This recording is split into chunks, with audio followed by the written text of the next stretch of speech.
The United Nations has opened an office in Seoul to gather crucial information that will help close a network of prison camps in North Korea. Our Kim Ji-yeon sat down with the UN representative in charge of the Seoul office to learn more about its function.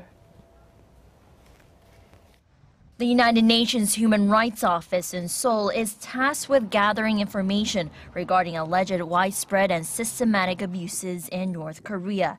At the center of the allegations are 4 city-sized political prison camps, where cases of torture and starvation, as well as executions, are rampant.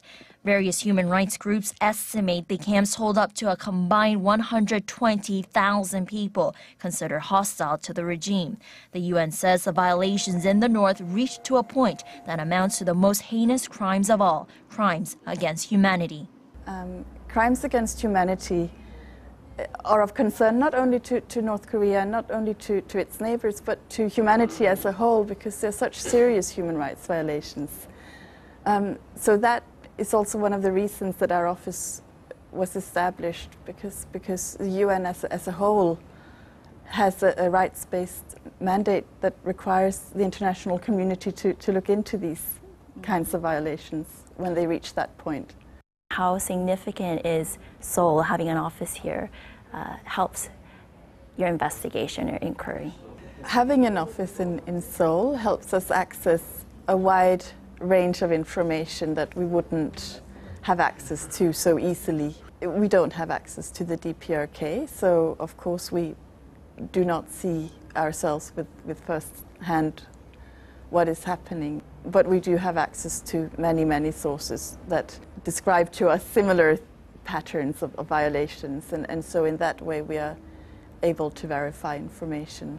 With the establishment of an office in Seoul, North Korea delegation says it's a conspiracy led by the U.S. What do you make of their strong reaction? Well, I mean, this is their reaction. We would very much welcome technical cooperation with them, and you know, sometimes while these strong statements happen, of course, on the one hand, we also see a few positive moves being made, such as North Korea accepting first of all, participating in the Universal Periodic Review of its human rights record, which every country goes through, and engaging with the international community in that respect.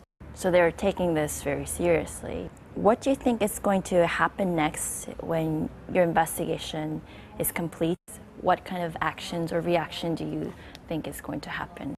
What we hope will happen is that the human rights situation for people living in the DPRK will improve, but that is our ultimate goal, and we don't have one path of getting there, but many paths that we can pursue. So we won't limit ourselves just to Seoul. We will get information wherever it's available.